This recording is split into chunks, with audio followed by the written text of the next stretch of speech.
कलंकित किंतु हो, चंद्र प्रभु अकलंक। वह तो शंकित केतु से, शंकर तुम निशंक। रंक बना हूँ मम अतः, मेटो मन का पंक। जाप जपू तब नाम की, बैठ सदा पर्यंक। अहिंसा परमो धर्म की। परम पूज्य आचार्य भगवंत गुरुदेव श्री विद्यासागर जी मुनि महाराज की, समस्त मुनि संघ की।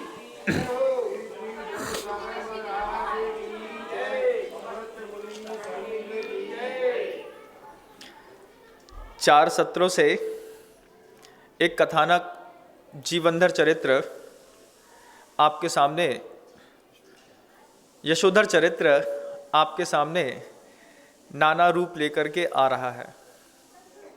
आपने पिछले सत्र में देखा होगा कि महाराज यशोधर को पता चल गया कि हमारी जो महारानी है, जिनका नाम अमृतामती है, वो एक कुबड़े कुब्जे के साथ आसक्त होकर के उन्हीं के साथ व्याभिचार रत हो गई है। महाराज की इच्छा हुई कि मार दें, लेकिन जब भी महापुरुषों के जीवन में कोई मानसिक उतार चढ़ाव आता है, जो बड़े लोग होते हैं वो किसी भी काम में त्वरित कार्यवाही नहीं करते। पूज्य गुरुदेव का ऐसा पवित्रतम संकेत शुरुआत से हम लोगों के जीवन में भी रहा है, और आचार्यों ने उस वाणी को अपने ग्रंथों में गुम्फित भी किया है। बंधुओं, महापुरुष किसी भी बड़े निर्णय लेने से पहले एक कोहम विधि को अपना लेते हैं। कोहम विधि आप लोगों ने सुनी हो, नहीं सुनी? एक कोहम विधि है। जब आप बहुत ज़्यादा डिप्रेशन में जा रहे हो, जब आप बहुत ज़्यादा, आपकी मानसिकता खराब हो रही हो, घर में बहुत ज़्यादा बिखराव हो रहा हो, टूट फूट हो रही हो, बहुत ज़्यादा लड़ाई झगड़ा हो रहा हो, बहुत ज़्यादा आपके आत्महत्या करने के भाव हो रहे हो, या फिर आपके सारी पारिवारिक भौतिक परिस्थितियाँ आपसे बिल्कुल प्रतिकूल चल रही हो, उस समय संत पुरुष या गृहस्थ इस कोहम विधि को अपनाते हैं। ये कोहम विधि क्या है? एक सूत्र है, उसको अपने जीवन में बार बार चिंतन करना पड़ता है, उससे सबसे पहले मानसिकता शांत होती है। वो सूत्र क्या है महाराज? कोहम कीदृक् गुणः क्वत्य, किम प्राप्य किम निमित्तकः, इत्यूय प्रत्ययन नोचे दस्थानेहिर मतिर भवेत्। कुछ गलत चीजें देखी, गलत चीजें देखने पर, गलत चीजें होने पर, गलत वातावरण बनने पर हम आपे में नहीं रहते। दस्थानेहिर मतिर भवेत्। मति जो है, कॉन्शियस अपने दिमाग में ना रह करके हम अनकॉन्शियस हो जाते हैं। क्रोध बहुत ज़्यादा बढ़ जाता है या मान बहुत ज़्यादा बढ़ जाता है। उस समय गुरुदेव कहते हैं कि इस सूत्र को अपने आप लगाओ। कोहम, मैं कौन हूँ, क्यों आया हूँ, क्या संसार में आकर के मुझे क्या प्राप्त करना है, क्या मेरे गुण हैं। कोहम कीदृक् गुणः क्वत्य, क्या क्वत्य गुण, मेरे अंदर गुण ही क्या है। किम प्राप्य, मैं इसको हासिल करके भी क्या हासिल कर लूँगा। पैसे को हासिल करके आप क्या हासिल कर लेंगे? आप परिवार में पुत्र संपत्ति को हासिल करके भी क्या हासिल कर लेंगे। किम प्राप्य किम निमित्त का, किसके निमित्त से हासिल करना चाहता हूं, क्या चाहता हूं मैं। ये कोहम विधि साधु लोग प्रतिदिन अपनाते हैं। कोई अच्छा व्यक्ति आया, आकर के बैठा और बोला, महाराज इतनी दूर से आपका नाम सुनकर के आए थे, आप तो भाव ही नहीं दे रहे। तो फिर कोहम कीदृक् गुणः क्वत्य, किम प्राप्य किम निमित्तकः, इत्यूय प्रत्ययन नोचे दस्थानेहिर मतिर भवेत्। सामने वाले को अगर ये सूत्र नहीं आता है तो वो साधु को देख करके थोड़ा उद्वेलित होता है, लेकिन साधु जन नहीं होते। साधु साधु रोते हैं। हमने आपको समय दिया तो ठीक, नहीं दिया तो आप मुनि को देखने का आनंद लीजिए। कमरे में आके बैठिए, बहुत देर तक टकटकी लगा के देखिए, अपनी दृष्टि से अपने आप को भरिए और आप चले जाइए। यही जीवन का सुख है। साधु से बात करना जीवन का सुख नहीं है। साधु को जी भर के देखने के लिए पुण्य एकत्रित करके उनके पास बैठ जाना, ये जीवन का सबसे अच्छा पुण्य है। बोलने पर तो हो सकता है कि आपकी इच्छा की पूर्ति ना हो, लेकिन नहीं बोलने पर तो एक तरफा प्रेम मिलता है, एक तरफा। तो हमारा काम क्या है? बड़े बड़े गुरुओं के पास भी जाओ, गुरुदेव के पास आप सिरपुर भी जाओ, ये सोच के मत जाओ कि मुझे बात करनी है। बस ये सोच के जाओ कि उनके पास जाकर के बैठ करके उनको देखने का सुख प्राप्त करना है।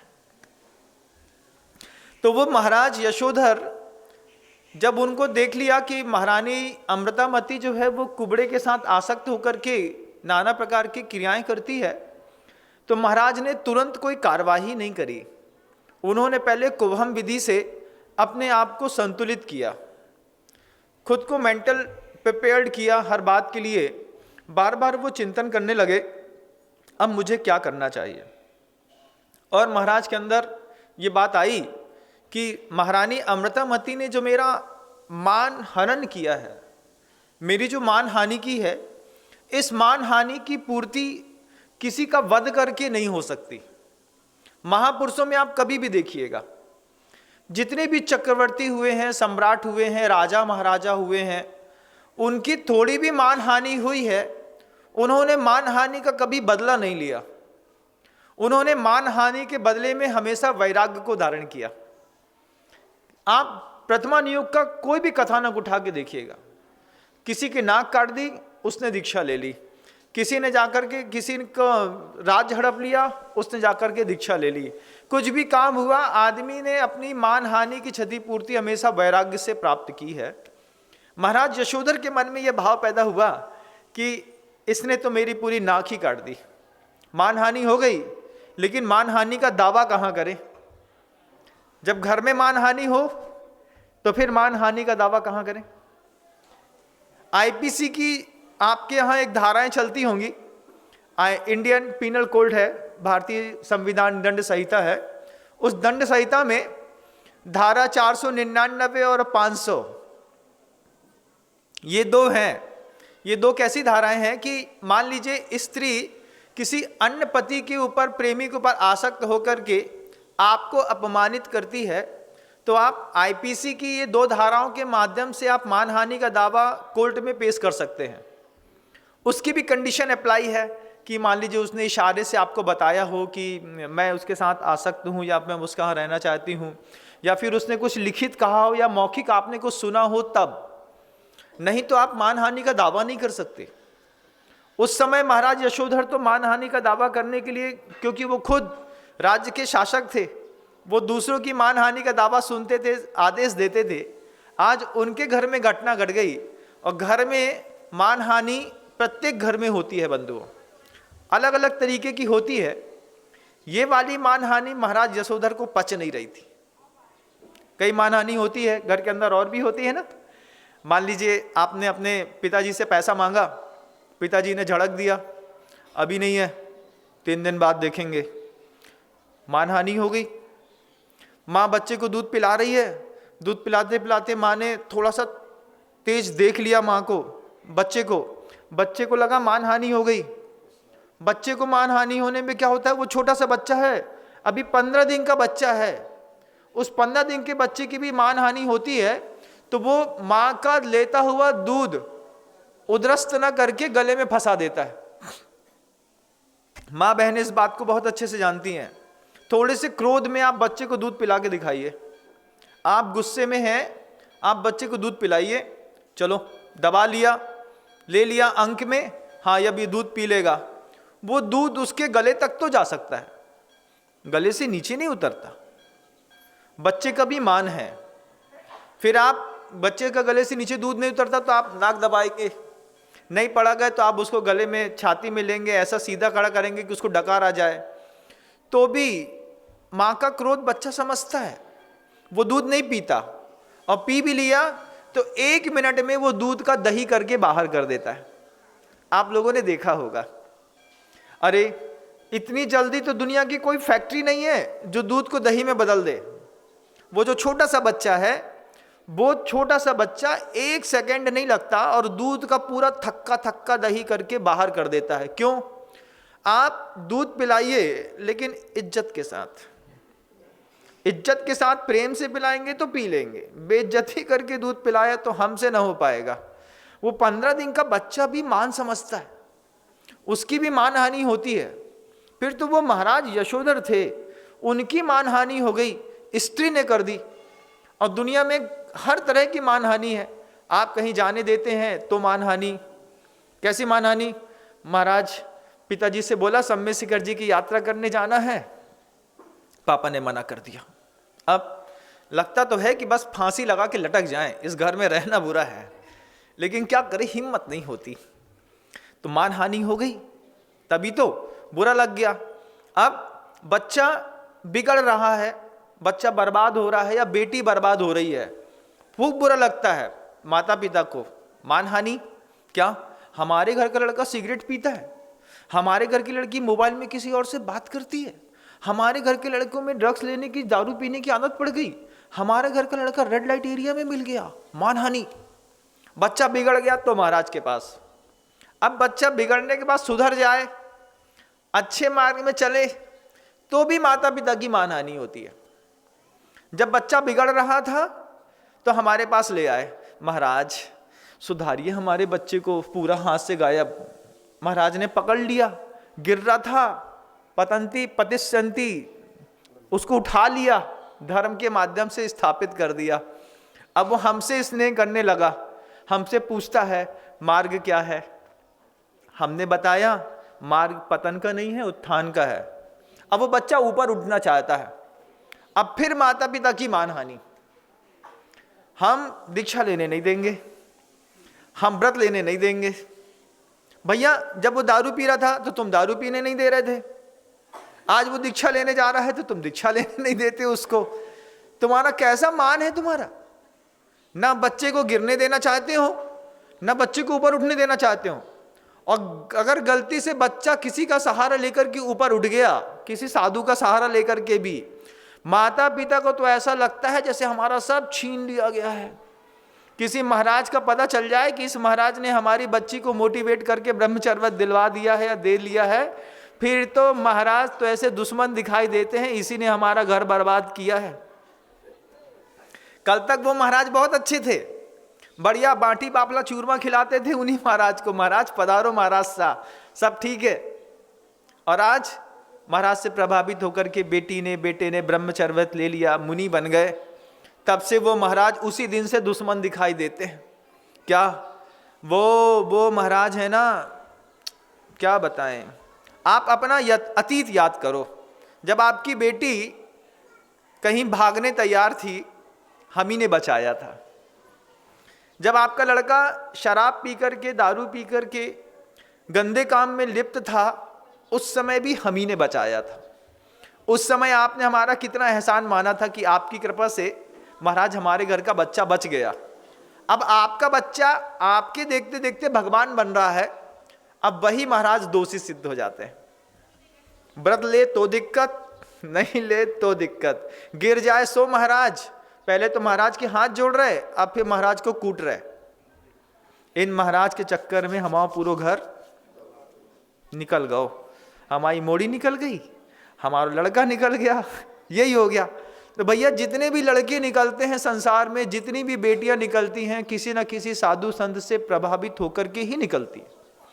और साधु संतों को तो ये दर्द हमेशा झेलना पड़ता है, उनको आदत पड़ गई है, वो झेलते भी रहते हैं और लोगों को निकालते भी रहते हैं। हम जानते हैं कि तुमको तो बेटा हम निकाल देंगे, लेकिन तुम्हारे मम्मी पापा हमारा प्राण ले लेंगे। मानहानि, ये मानहानि का खेल है बंधुओं। इतनी बड़ी नाक है गृहस्थों की कि वो कभी भी अपनी नाक को झुकने, ऊपर उठने कुछ नहीं देना चाहते हैं, बस जैसी बनी है बनी रहे। शुद्ध गुंडागर्दी है घर के अंदर। हमारा बच्चा हमारी मानेगा, हमारे गुरु की मान लिया तो दिक्कत, किसी और की मान ले सो दिक्कत। शुद्ध गुंडागर्दी। माता पिता लोग अपने बच्चों के ऊपर इतना अधिकार जमा के बैठे हैं कि धर्म ध्यान करने की छूट भी उनको बहुत अखरती है। ऐसे संसार में ऐसी भी सांसें मिलेंगी जो अपनी बहू को मंदिर जाते वक्त स्ट्रिक्टली कह देती हैं इस बात के लिए 15 मिनट से ज़्यादा समय मत लगाइयो, ध्यान रखियो, वापिस तुरंत आने हैं। वो बहू चाहे कि देव की मैं पूजा कर लूँ आधा घंटा बैठ करके, सास को पसंद नहीं है। घर के अंदर जो है ना दंगा फसाद की तैयारी हो गई। क्यों?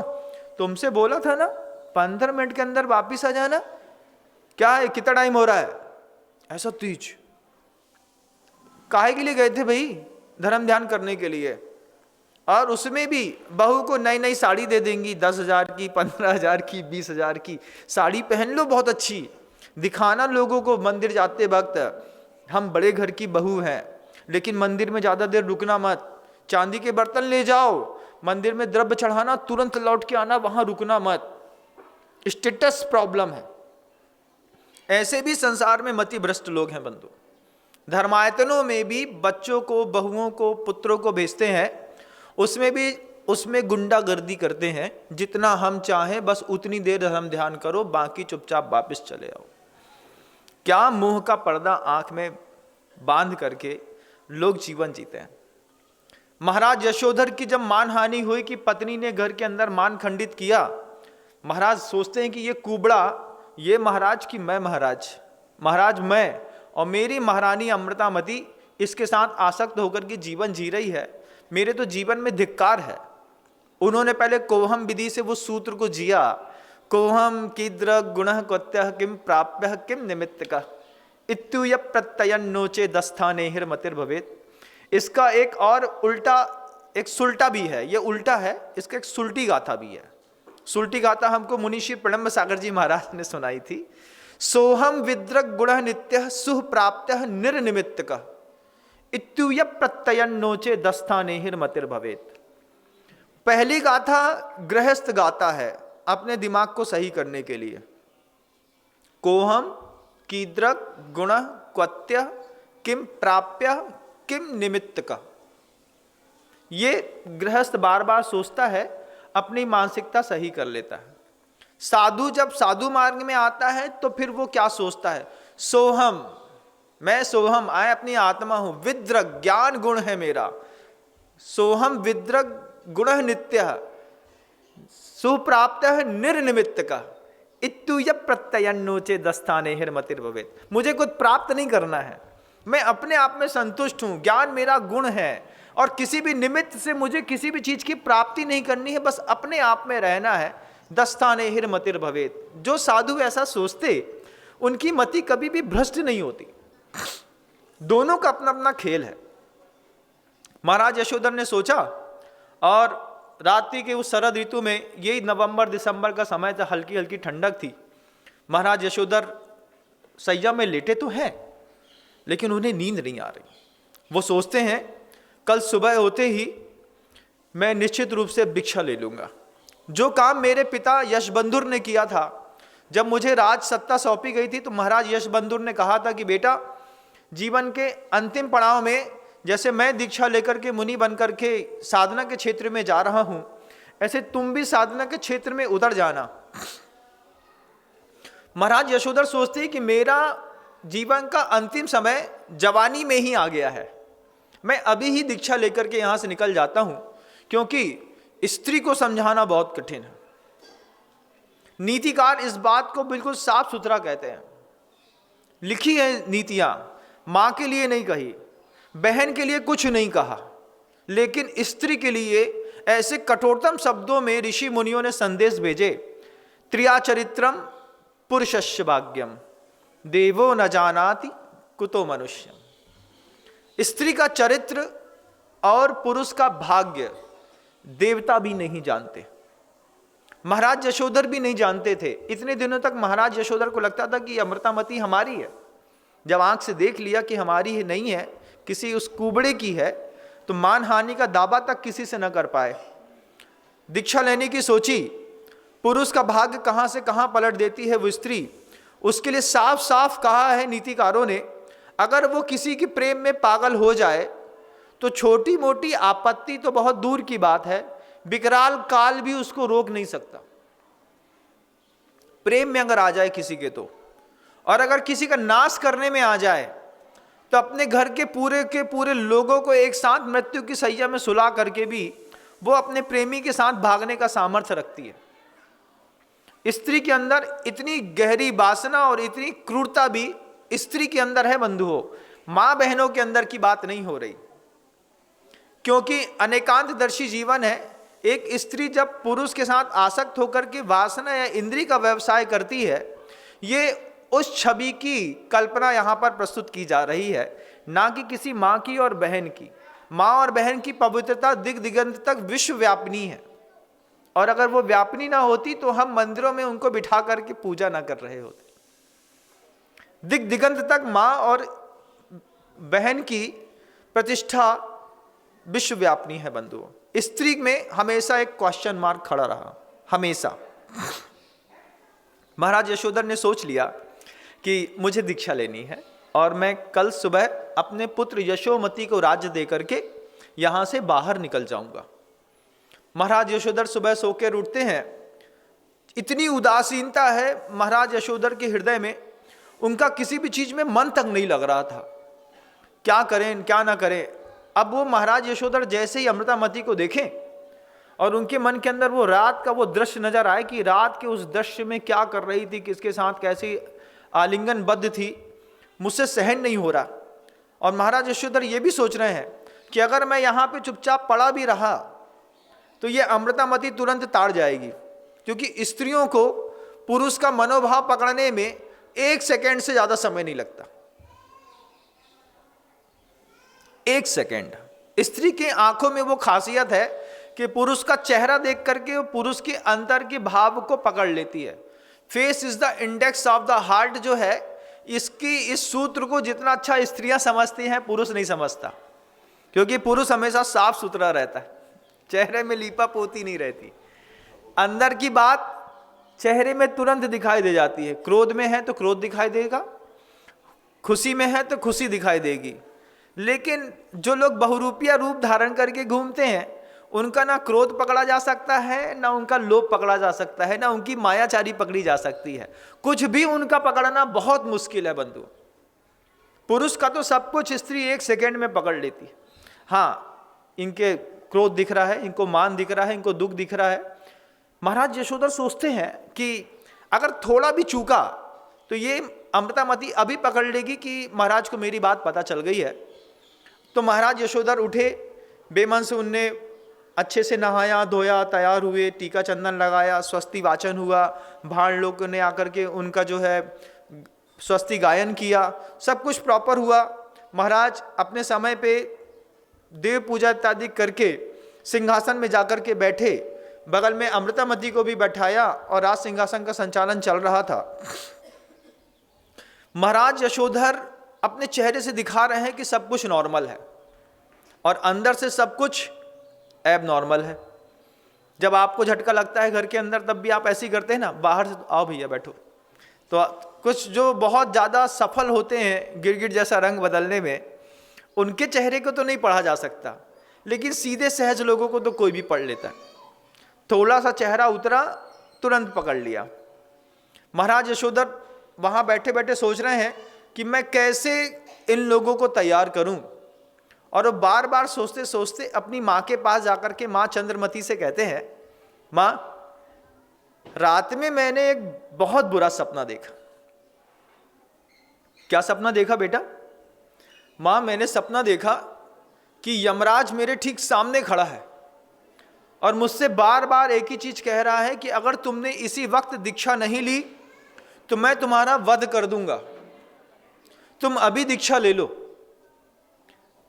जैसे ये शब्द माँ चंद्रमती ने सुने, महाराज यशोधर से माँ चंद्रमती पूछा के कहती, बेटा ऐसी कोई बात नहीं है, तुमने गलती से दब गए होगे सपने में। नहीं माँ, वह स्वप्न मुझे सुबह के समय आया है, वह भी शुक्ल पक्ष में आया है। कृष्ण पक्ष में अष्टमी के बाद जितने भी स्वप्न आदमी को दिखाई देते हैं, उनका कोई भी अर्थ नहीं निकलता। कई लोग आकर के पूछते हैं, महाराज हमने ऐसा सपना देखा, सपने में सांप देखते हैं, सपने में बिच्छू देखते हैं, दुनिया भर की चीज़ें देखते हैं, इसका क्या मतलब है? मूर्ति देखते हैं तो इसका क्या मतलब है? कृष्ण पक्ष की अष्टमी के बाद अगर आप कोई स्वप्न देखते हैं, वे सारे के सारे स्वप्न निरर्थक होते हैं। कृष्ण पक्ष की अष्टमी से पहले के दिखाए गए स्वप्न 6 मास से लेकर के 60 वर्ष की अवधि पर फलीभूत होने का ताकत रखते हैं। सबसे शुक्ल पक्ष की अष्टमी से पूर्व के जो स्वप्न होते हैं बंधुओं, वो भी शुभ प्रहर में सुबह सुबह के समय जो स्वप्न देखा जाता है, उसकी फलश्रुति किसी भी ज्योतिषाचार्यों के पास जाकर के प्राप्त की जा सकती है। हमने अभी ऐसा फल देखा है, इसका कोई फलादेश होता हो तो बता दीजिए। महारानी चंद्रमती कहती है, माँ चंद्रमती की बेटा ऐसा कुछ नहीं है, आपने जो स्वप्न देखा है उस स्वप्न की मैं अभी क्षतिपूर्ति किए देती हूँ। शुरुआत में अगर आपको याद हो कि जब महाराज यशबंधुर थे और महारानी चंद्रमती थी, तो यशबंधुर का दिगंबर जैन गुरुकुलों में पढ़ना हुआ और महारानी चंद्रमती की शिक्षा अलग तरीके से हुई। तो महारानी चंद्रमती जिस पुरोहित के साथ रह करके अपने याज्ञिक कर्म इत्यादि करती थी, महारानी चंद्रमती ने उन पुरोहित को बुला लिया। पुरोहित को बुला करके महारानी चंद्रमती कहती हैं कि मेरे पुत्र को, पुरोहित मतलब ज्योतिष मंत्र तंत्र वैद्य का जो अच्छा ज्ञाता होता है उसको पुरोहित कहते हैं। अब वह पुरोहित मतलब वो शब्द ही कहता है कि हित करने में जो हमेशा आगे रहता है किसी भी व्यक्ति का, उसका नाम पुरोहित है। तो पुरोहित से बुला करके माँ चंद्रमती कहती है कि हमारे पुत्र जो हैं, जो यशोधर हैं, उनको ऐसा ऐसा स्वप्न आया है, इसके लिए आप कोई शांति का उपाय बता दें। पुरोहित अपना फलादेश देख करके बोलते हैं कि इनके लिए तो कुल देवी की पूजा करनी पड़ेगी और कुल देवी को एक बलि चढ़ानी पड़ेगी। एक बलि मात्र, एक बलि मात्र से यह जो दोष महाराज के मन के अंदर आया है, ये दोष निरर्थक सिद्ध हो जाएगा। अब महाराज यशोधर के पास माँ चंद्रमती जाकर के कहती है, बेटा वह जो पुरोहित था प्रकांड विद्वान है, उसने संसार के सारे बहुमूल्य ग्रंथों को पढ़ लिया है। बहुमूल्य ग्रंथों को पढ़ने के बाद निचोड़ निकाल करके वो कहता है कि तुम्हारे स्वप्न में जो तुमने जो यमराज का दंड पास देखा है और मृत्यु देखी है, उसका एकमात्र उपाय है कि तुम कुल देवी को एक बलि चढ़ा दो, एक मुर्गे की बलि चढ़ा दो, बस इतने में तुम्हारा वह अशुभ टल जाएगा। महाराज यशोधर सोचते हैं, जो मैंने शिक्षा पिछले 18 वर्ष तक ग्रहण की थी गुरुकुलों में रह करके, जब समर संघ से मैंने इस बात को सीखा था कि वैश्विक धर्म है अहिंसा, और ये बलि चढ़ा करके माँ चंद्रमती मुझसे क्या कराना चाहती है। महाराज यशोधर ने तुरंत मना कर दिया, भगवान माँ ये मुझसे ना हो पाएगा, मैं बलि नहीं चढ़ा सकता, ये मेरे बस की बात नहीं है।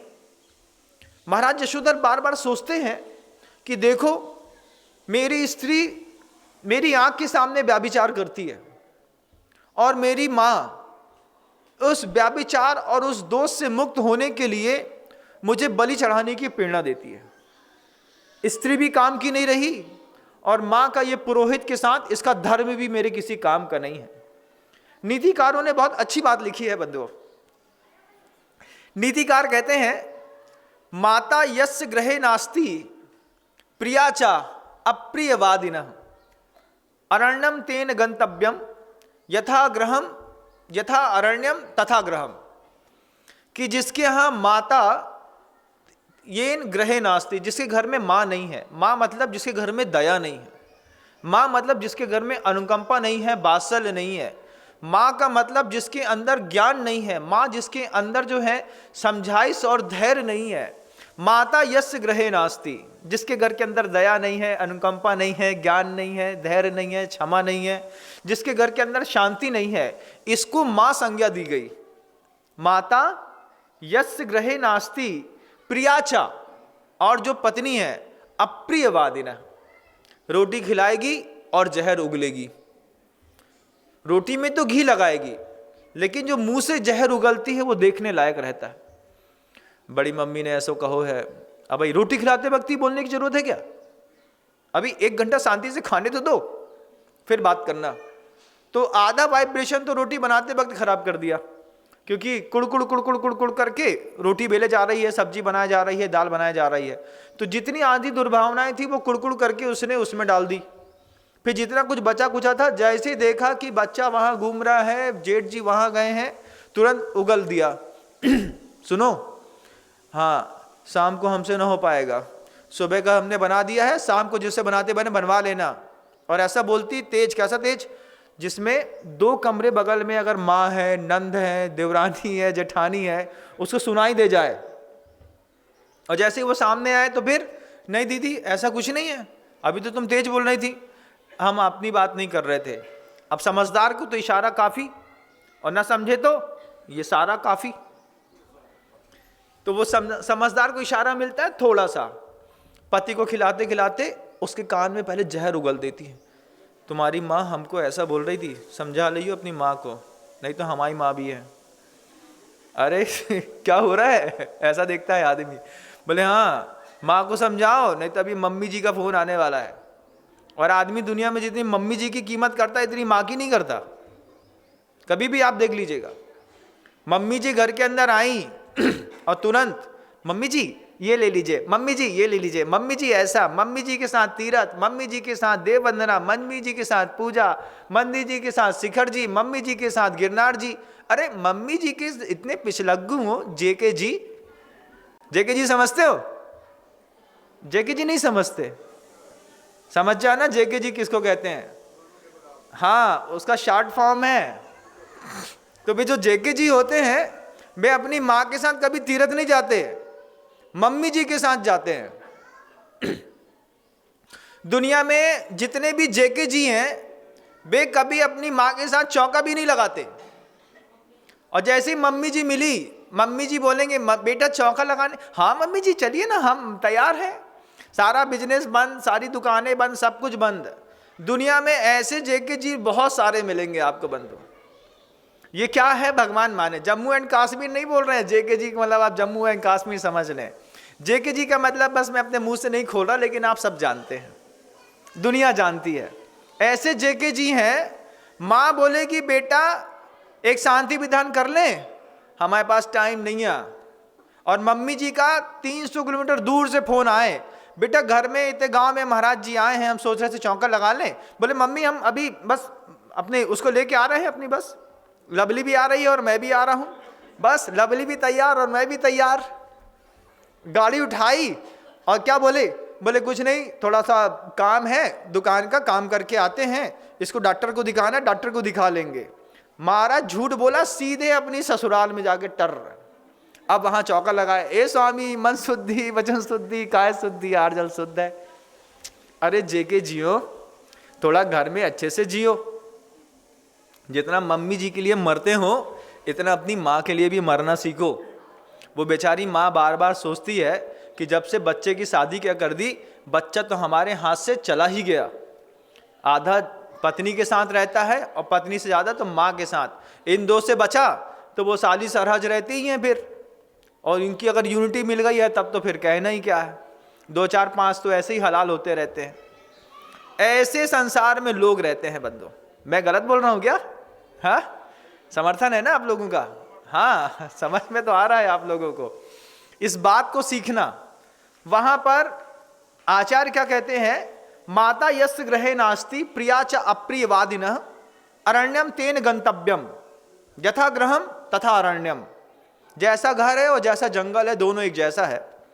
महाराज यशोधर सोचते हैं कि जब मेरी माँ दया का, सत्य का, अहिंसा का, वात्सल्य का, धैर्य का, क्षमा का उपदेश न दे करके मुर्गे की बलि देने का उपदेश दे रही हो, माता मेरे घर से गायब, पत्नी व्याभिचारिणी, अरण्यम तेन गंतव्यम, मुझे जंगल चला जाना ही अच्छा है।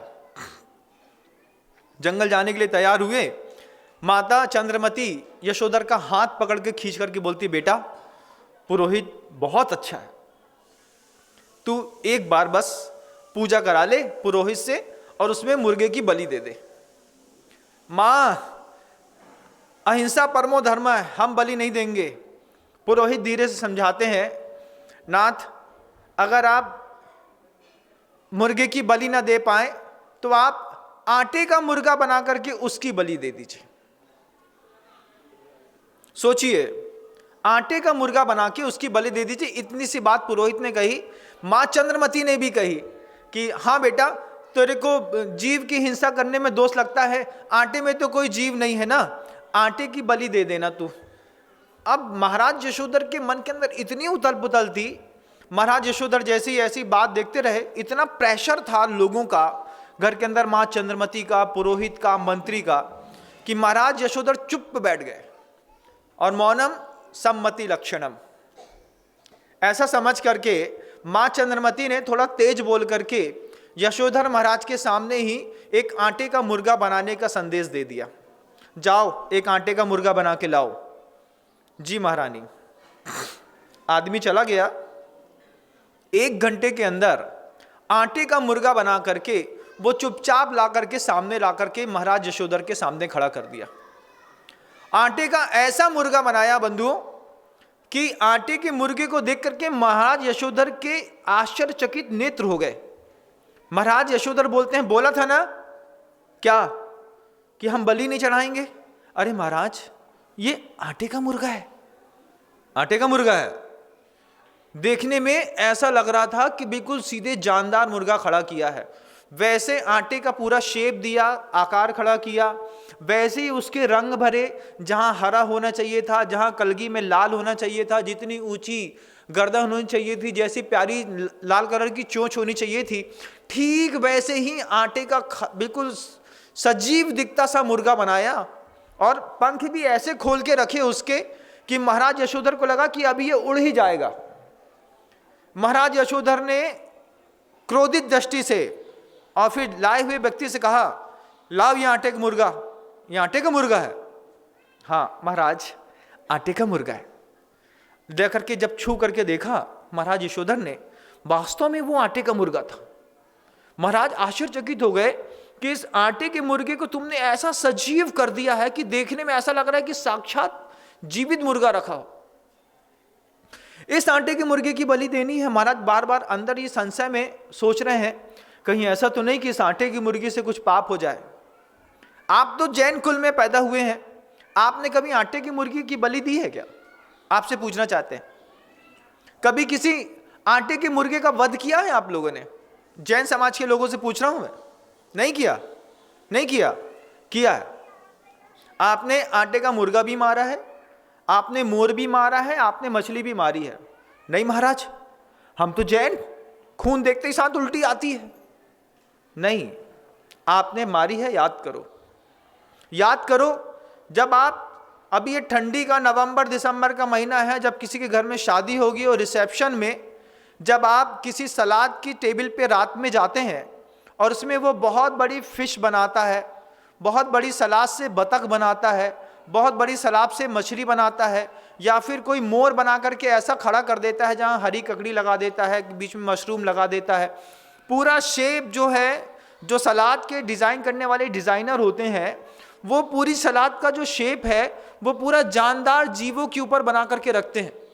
और कई बार तो मछली का ऐसा बेहतरीन शेप बनाते हैं कि दूर से देखने पर जैनियों तक को ये लगता है अरे मछली रख दी है सामने। और फिर आप जाकर के धीरे धीरे कोई उसके आँख के पास रखी हुई चेरी उठाता है, कोई उसके मुंह के पास का रखा हुआ मशरूम उठाता है, कोई उसके पेट के पास रखा हुआ टमाटर उठाता है, कोई उसके पूंछ के पास में पड़ी हुई ककड़ी का एक थोड़ा सा पल्ला उठाता है, कहीं हरी, कहीं लाल, कहीं नीला, कहीं काला, और पूरा ऐसा शेप देते हैं वो सलाद के डिज़ाइन करने वाले डिज़ाइनर्स। आप बहुत शौक के साथ बढ़िया सूट बूट टाई बेल्ट बेहतरीन तैयार होकर के पहुंच गए हैं बफर में। रात को जैनी नहीं है वो, पता नहीं कौन सी कौम के लोग हैं जो रात्रि भोजन करते हैं, वे पहुंच गए सूटेड बूटेड। अब बस सबसे पहले क्या है, सबसे पहले एक थाली, एक कटलरी का प्लेट उठा लो, नीचे एक उसमें जो है वे पेपर का वो नैपकिन मिल जाएगी, वो उठा लो। फिर तीसरा सबसे पहला इशू रहता है, सबसे पहले सलाद ले लो। घर के अंदर सीधे दाल रोटी खाते हैं, और जब बफर में खाने जाते हैं तो उनको सबसे पहले साहब को सलाद चाहिए। सलाद का वो मंडप जैसा बना देते हैं बिल्कुल सलाद का, वहीं पे कटोरी के सेट्स रखे रहते हैं, वहीं पे कांटा छुरी, वहीं पे सलाद बीच में डिजाइन करी हुई है जिसमें बहुत बड़ी बतख बनी हुई है, मूली है, ककड़ी है, सलजम है, चेरी है, प्याज है। इससे ऐसा शेप दिया जाता है कि लगता है कि जीवित पंछी यहाँ पे बैठा दिया है। और ये जैन समाज के घिने लोग वहाँ पर जा कर के रोज बतख मारते हैं, कभी मछली मारते हैं, कभी कुछ करते हैं, कभी कुछ करते हैं, और ये अपने आप को धर्मात्मा भी समझते हैं। आपको इस समझना है, इस बात को, इस संदेश को दुनिया तक पहुंचाना होगा कि हम अपने किसी भी रिसेप्शन में इस प्रकार की कोई भी डिजाइनर सलाद पैदा नहीं करेंगे। नहीं तो महाराज यशोधर को जो आटे के मुर्गे को मारने का पाप लग रहा था, वही पाप आपको सलाद खाने पे लग रहा है।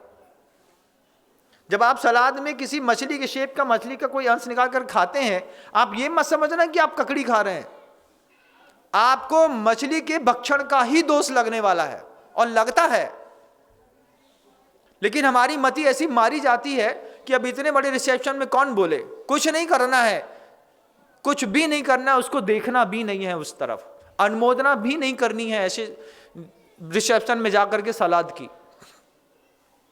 और क्या सिर्फ वो सलाद ही नहीं, आजकल तो दुनिया भर के लोग हैं, मतलब भोज पदार्थों में भी ऐसे ऐसी रेसिपीज बनती हैं, मतलब वेज मटन बनता है, वेज कबाब बनता है, वेज चिकन चिल्ली बनती है, क्या क्या नहीं बनता है। और वो वेज बन करके आप लोग उस वेज का स्वाद देना चाहते हैं। इसमें भी ध्यान रखिएगा बंधु, शुद्ध हिंसा है, शुद्ध हिंसा।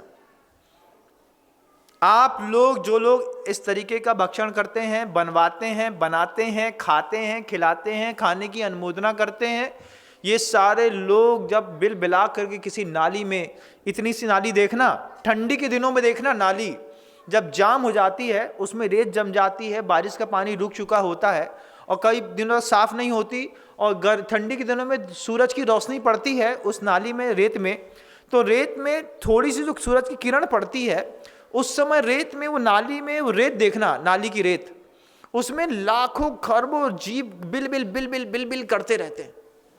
वहीं पे जा करके धीरे से तुमको अब पैदा होना है। तुमने अपनी नियति ऐसी बना ली है कि तुमको वहां पे जाके जन्म होने वाला है। महाराज यशोधर बार बार सोचते हैं कि ये जीवित मुर्गा है कि मरा हुआ। देखा कि बिल्कुल आटे का मुर्गा है, ऐसा बनाया है कि बिल्कुल जीवंत लग रहा है। और महाराज यशोधर वहां पे बैठे हैं। बैठे बैठे ही महाराज यशोधर के सामने पुरोहित पूरे याज्ञिक कर्म करता है, पूजन इत्यादि करता है। पूजा इत्यादि करने के बाद महाराज यशोधर के हाथ में तलवार देकर के कहता है, महाराज ये आटे का मुर्गा है, बस आप इस आटे के मुर्गे की बलि चढ़ा दीजिए और आपको जो है आपके उस स्वप्न दोष से मुक्ति मिल जाएगी। आपके घर के अंदर जो अशुभ हो रहा है मन के अंदर, उस अशुभ से मुक्ति मिल जाएगी। कितना घनघोर मिथ्यात्व है इस संसार में कि हम अपने सुख के लिए किसी की बलि चढ़ा रहे हैं। कितना घनघोर मिथ्यात्व है। और वे बहुत सारे अहिंसक समाज के लोग जो किसी भी कुल देवी या देवता की पूजा करने के लिए किसी भी पुरोहित को पैसा दे देते हैं, भैया हमारे घर के अंदर अच्छा नहीं हो रहा है, हमारे घर के अंदर बच्चा नहीं हो रहा है, हमारे अंदर किसी ने सम्मोहनी विद्या कर दी है, पैसा नहीं बढ़ रहा है, हमारे घर के अंदर हमको हिस्सा बंटवारा नहीं मिल रहा है, प्रेमी प्रेमिका का विवाह नहीं हो रहा है, बच्चे की शादी नहीं हो रही है। कितने ज़्यादा नॉनसेंस लोग हैं इस दुनिया में। इन सब के लिए वो हिंसा करने वाले पुरोहितों का सहयोग लेकर के उनको 500 रुपये दे देते हैं, 1000 रुपये, भैया वो इनकी फलाने चंद की पूजा होगी और उसमें 1100 रुपये की या 11,000 की पूजा होगी, उसमें हो जाएगा। आपने पूजा का पैसा दे दिया और उसने सही में आपके नाम की पूजा करने के बाद आपके नाम से चूजा मुर्गा मुर्गी काट दी। फिर आप सोचिए कि उसका पाप किसको लगेगा? किसको लगेगा? महाराज जी को? तुमको लगेगा? अरे हाँ, जिसने पैसा दिया है उसी को लगेगा बंधुओं, इस बात को ध्यान रखिएगा। महाराज यशोधर सोचते हैं कि ये क्या बोल रहा है पुरोहित। महाराज यशोधर से पुरोहित कहता है, महाराज मैंने पूरी पूजा कर दी है, इस पूरी पूजा करने के लिए आप जो है बस आप अंतिम प्रकल्प के रूप में इस आटे के मुर्गे के ऊपर तलवार चला दीजिए। और महाराज यशोधर क्या सोच रहे थे, क्या उनके दीक्षा लेने के भाव हो रहे थे? क्या वो अपनी माँ से कह रहे हैं कि मैंने अपने घर के अंदर इतना बड़ा अपराध देख लिया है, अपनी मानहानि देख ली है, मुझे दीक्षा लेना है? और क्या मोह ने दीक्षा तो दिलवाई नहीं, माँ ने दीक्षा से रोकने के लिए आटे के मुर्गे की बलि चढ़ाने के लिए प्रेरणा दे दी, और आटे की मुर्गे की बलि चढ़ाने के लिए बिल्कुल वैसे ही रंग दिया, उसको तैयार कर दिया जैसा आप छोटे छोटे खिलौनों में देखते हैं। एक और वो चीज़ आपने देखी होगी, बच्चे छोटे छोटे से बच्चे होते हैं, वो शक्कर की एक बांस में लेकर के वो लेके घूमता है ना, क्या कहते हैं उसको, हमको पता नहीं है, बम्बई की मिठाई रहती है, ऊपर शुगर शक्कर के उस बांस में टंगी रहती है, उसको धीरे धीरे ऐसा खींचते हैं और खींच करके उसकी मिठाई बनाते हैं। कभी घड़ी बनाते हैं, कभी मोर बना देते हैं, कभी कुछ और चप्पल बना देते हैं, कभी मोबाइल जैसा बना देते हैं। इनमें भी देखना है बंधुओं कि कहीं ऐसा ना हो कि किसी भी तरीके से हम इस तरीके की चीज खा रहे हैं। और एक चीज सीख लो, ये जो आपके यहाँ का जो मैगी नूडल्स होता है ना, आप लोग खाने होंगे, आदि तो हैं आप उसके, कभी आप उसका शेप देखिएगा, उसका शेप वेस्टर्न कल्चर के हिसाब से बनाया गया है। विदेशों में लोगों को अतड़ियां खाने का ऐसा शौक है कि मैगी की पूरी शेपिंग अतड़ियों के हिसाब से की गई है। जैसे अतड़ियां ऊपर नीचे ऐसे बॉडी के अंदर रखी रहती है, आप मैगी को देखिएगा, आपको समझ में आएगा कि मैगी का दूसरा भी शेप दिया जा सकता था, लेकिन मैगी के शेप की शेपिंग की गई है अतड़ियों के जैसी, कि लोगों को खाने में लगे कि बिल्कुल हम अतड़ियां ही खा रहे हैं। किस तरीके की हिंसा का स्तर है। चीन में जाकर के आप देखिए, कहीं आप विदेशों में जाकर के देखिए, जहां पर पूरी नॉन वेजिटेरियन समाज है और नॉन वेज खाती है, वे नॉन वेज की समाज के लोगों को इन सब चीजों में क्या रस आता है वो भगवान जाने, लेकिन उस कल्चर को यहां पर आटे के रूप में परिवर्तित करके आपके यहां पैकेट करके 10 रुपए का पैकेट भेज दिया जाता है। हमारे बच्चे को मैगी नूडल्स चाहिए। मैगी नूडल्स है कि वो अतड़ियों के शेप में कुछ और रखा गया है। क्या भावना है सामने वाले की, आप एक बार सोचिएगा जरूर। मेरे उद्बोधन के बाद आपको एक बार चिंतन के लिए जरूर आप पैकेट खोल के देखिएगा, बिल्कुल वैसी शेप है जैसे आंतों का रहता है। आपने धीरे से ऐसा तोड़ा और सीधे पानी में डाल दिया, उसके ऊपर आपने मीठा डाल दिया या फिर कुछ और डाल दिया, दूध डाल दिया और उबाल दिया। हम आपसे पूछ रहे हैं, आप मैगी पका रहे हैं कि कुछ और? क्या दिख रहा है आपको मैगी में? क्या दिख रहा है आपको मैगी में? सिमैयाँ तो हमने और भी देखी हैं, मैगी जैसी सिमैयाँ भी होती है ना, सीधी सीधी स्टिक जैसी होती हैं, जैसे वो क्या कहते हैं उसको, ड्रम, क्या मुनगे को क्या कहते हैं, ड्रम स्टिक है ना। तो ड्रम स्टिक खोसे जो होते हैं ना, वैसी बिल्कुल खोसे जैसी सिमैयाँ होती हैं। आप वैसा भी कुछ कर सकते थे, लेकिन नहीं, आपको तो वो अतड़ियों के शेप वाली मैगी खानी है। घर के अंदर कुकर के अंदर बना रहे हैं आप अतड़ियों की शेप वाली मैगी, पट्टे से तोड़ा, बच्चे को मैगी पसंद है महाराज, इसके अलावा कुछ भाता नहीं।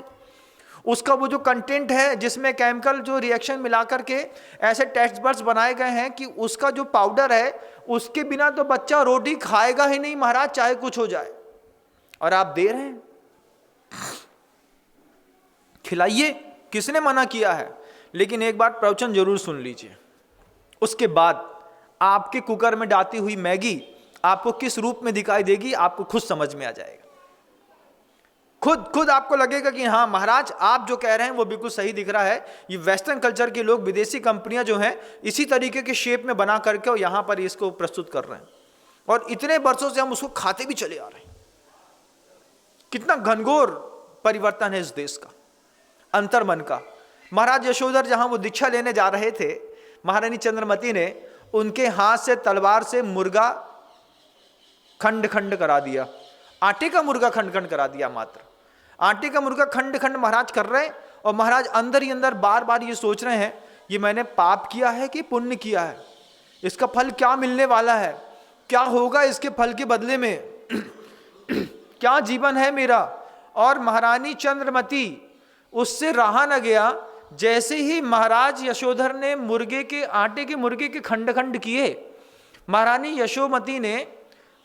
चंद्रमती ने कुमकुम, जो लाल कलर का कुमकुम आप माथे में लगाते हैं ना, उस कुमकुम को पानी में घोला, और पानी में घोल करके उस आटे के मुर्गे को जो खंड खंड किए गए थे उसके ऊपर, मुर्गे के ऊपर कुमकुम की पानी की धारा छोड़ दी, ये कहते हुए कि यह रक्त है। कल्पना में भी किसी में स्थापना निक्षेप से भी अगर आपने उसकी स्थापना कर दी है तो वो आपके लिए अभक्ष हो गया, उन्होंने मां चंद्रमती ने एक धारा जग से छोड़ दी चांदी के कलश से कि ये इस मुर्गे के अंदर का बहता हुआ रक्त है। ऐसी मान्यता बना करके दोष की सिद्धि और शांति करने के लिए मां चंद्रमती ने यशोधर महाराज के लिए ऐसा उपाय ढूंढ लिया। महाराज यशोधर उस कुमकुम के रक्त की बहती हुई धार को देख करके अंदर से कांप गए। महाराज यशोधर को लगा ये तो घोर अनर्थ हो गया, ये असहनीय है।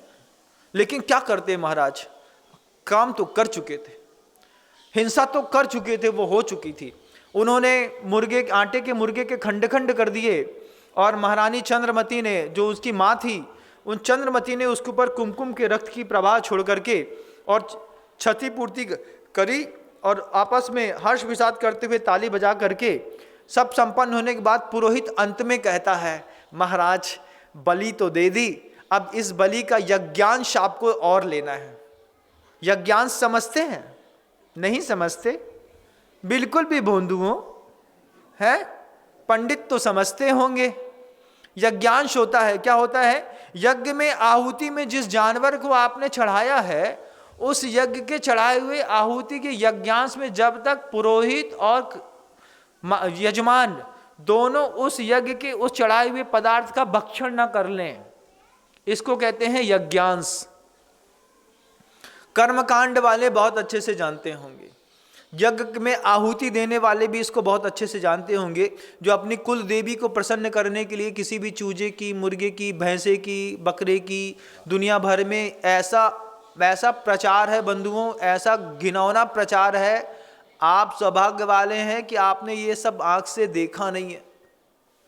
शादी होती है, बकरी की एक टांग जीवित निकाल दी जाती है और 3 मंजिल ऊपर से बकरी को ऐसे नीचे फेंक दिया जाता है, जीवित बकरी को, और उस एक टांग जो उसकी उखाड़ दी गई है जीवित अवस्था में, उसी से नव दंपति की ऐसी आरती उतार करके और पीछे ऐसा फेंक दिया जाता है। ये मिथ्यात्व है और ऐसी परंपराएं हैं देश में बंधुओं। आपके घर के अंदर नहीं आई, आप सौभाग्यशाली हैं।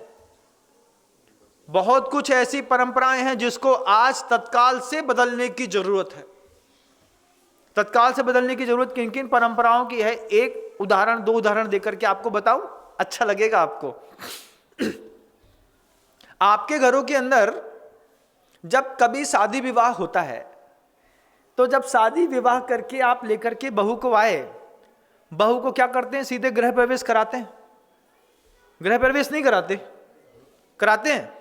नहीं कराते। एक दिन बाद कराते हैं। एक दिन बाद कराना क्या है? अभी शादी होकर के आई है, शादी होने के बाद बहू जो है एक दिन पड़ोसी के घर में या इधर उधर कहीं पे रहेगी, फिर एक रात वहां रहेगी, फिर दूसरे दिन यहां पे आएगी। ये परंपरा प्राय करके जैन समाज में बुंदेलखंड के अंदर हमने बहुत देखी है। 1-8 घंटे का हो गया हो, भले हम कहते हैं 5 मिनट का हो गया, 5 मिनट के लिए ही सही, लेकिन दूसरे घर में रुकेगी फिर आएगी। इसके पीछे का साइकोलॉजी क्या है, कभी पता है क्या आपको? नहीं पता है। जब मुगलिया शासन था यहां पर, औरंगजेब था, पूरे राज्य में किसी भी नई कन्या का विवाह होता था तो उसकी नथ औरंगजेब के कमरे के अंदर उतरती थी। शादी होने के बाद उसके हरम में पहली रात उस स्त्री को, उस कन्या को औरंगजेब के साथ बितानी पड़ती थी। दूसरे दिन वह कन्या अपने पति और परिवार के लिए उपलब्ध रहती थी। ये उस परंपरा का कहां से कैसा प्रवाह आते आते आते आज हम उस चीज को भूल गए, हम उस बात को भूल गए। लेकिन हमने एक परंपरा आज भी पकड़ के रखी है कि हम शादी करके लाएंगे तो सीधे घर के अंदर लक्ष्मी का गृह प्रवेश नहीं कराएंगे, 1 घंटे के लिए सही, लेकिन दूसरे घर में रोकेंगे। इसके पीछे की परंपरा का उद्देश्य एक बार पता बस कर लो कि क्या होता है, जमीन नीचे से खिसक जाएगी। कितनी बड़ी बात है, हमारे घर का धन, हमारे घर की आस्था हमने बुद्धिपूर्वक पड़ोसी के घर में 1 घंटे के लिए छोड़ी परंपरा के लिए। ये वो परंपरा है जब वहां पर सीधे सीधे कत्ल कर दिया जाता था कि शादी तुम तभी करोगे। और क्या कहते हैं, इतिहास उठा के देखिएगा, इतिहासकार ने लिखा है औरंगजेब के हरम से 40 मन सोने की नथ निकली थी। 40 मन समझते हैं? 4 चौको 1600 किलो नथ औरंगजेब के हरम से निकली थी बंधुओं। ये इतिहास है, कभी आप इंडियन का इतिहास उठा करके पढ़िएगा, आपको पता चलेगा कि 40 मन सोने की नथ निकली कहां से। उस स्त्री की, उस कन्या, वो बेटी जिसका विवाह हुआ, पहले दिन वहीं पर उतार के छोड़ के चली आई।